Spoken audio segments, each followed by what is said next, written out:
Je suis la dame de Brassampouille. Cela ne se voit pas, mais j'ai 25 000 ans. Je suis le premier visage humain sculpté au monde. On m'a découverte ici, dans les Landes, au cœur de la Chalosse, voilà plus de 100 ans. Personne ne sait qui m'a ciselé dans l'ivoire de cette pointe de mammouth, ni pourquoi.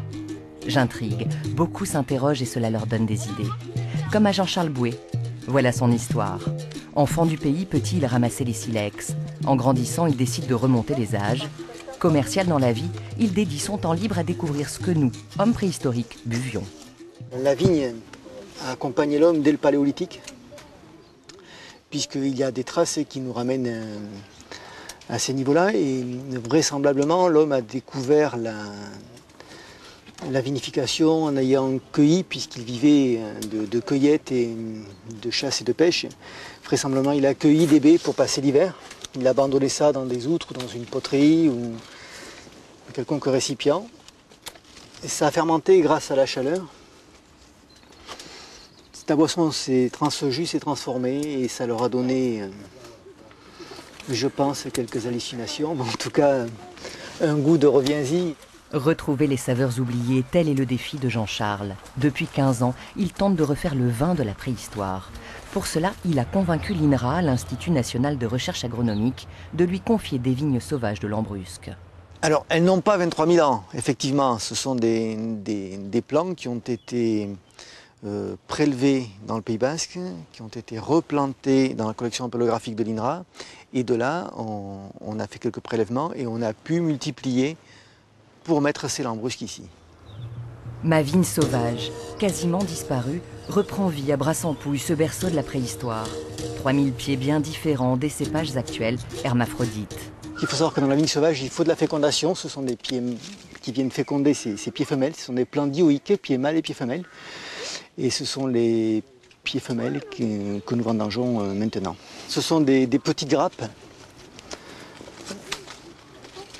Vous voyez, il n'y a pas beaucoup de raisins que l'on travaille en biodynamie et qui sont sains. Donc ce sont des baies avec des peaux très épaisses dans lesquelles on trouve trois pépins.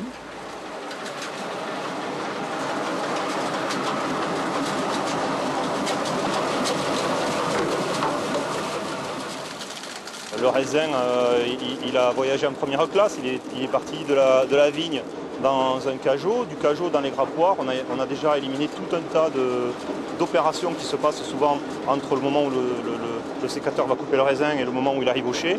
Et là, il a traversé les grappoirs, il est allé dans la cuve.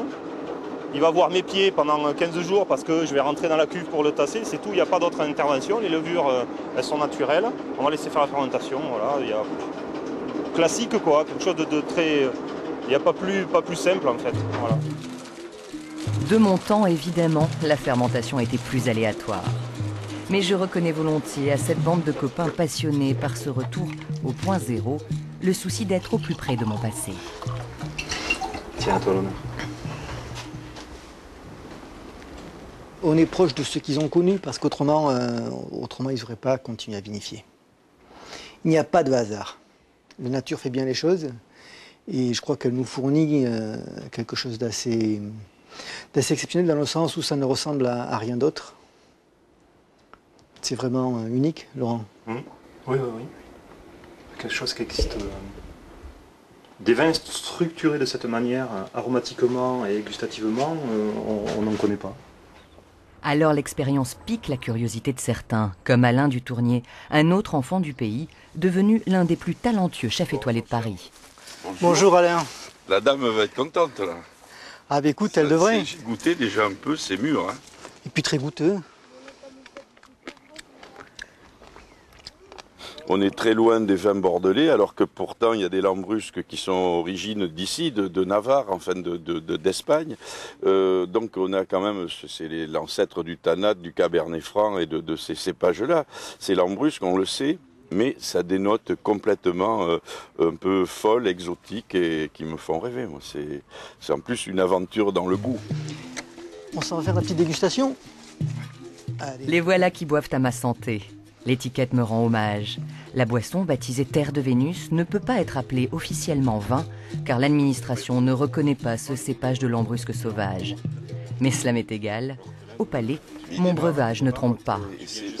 Je viens de les ouvrir. Ouais, c'est ça. Ouais. Et dès qu'on le manipule un peu, Ça change, il s'ouvre. C'est vrai, ils s'ouvrent. il développe des arômes beaucoup plus sur les fruits et les petits fruits. Quoi. Il y a des notes, mais d'écorce séchée d'orange. On a ces... Ah oui, des notes de zeste d'agrumes. C'est ça. Là, on se promène vers la Grèce, la Turquie, là. On fait un petit voyage. Là, on a quelque chose qui ressemble plus qu'à du vin. C'est du grand vin. Le vin va être commercialisé simplement par un système de parrainage. Il y a très peu de bouteilles. Vous l'avez vu, les baies sont petites. Donc il est hors de question de faire une vente en concurrence. C'est-à-dire en concurrent avec personne. C'est vraiment un hommage à la biodiversité.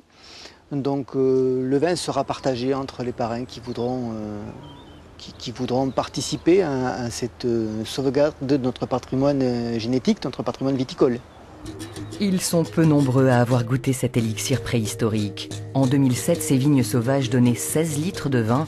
La cuvée 2011 devrait en fournir un peu plus de 1000.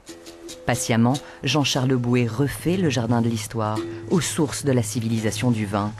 Un voyage hors du temps pour me retrouver moi, la dame de Brassempouille et mes mystères.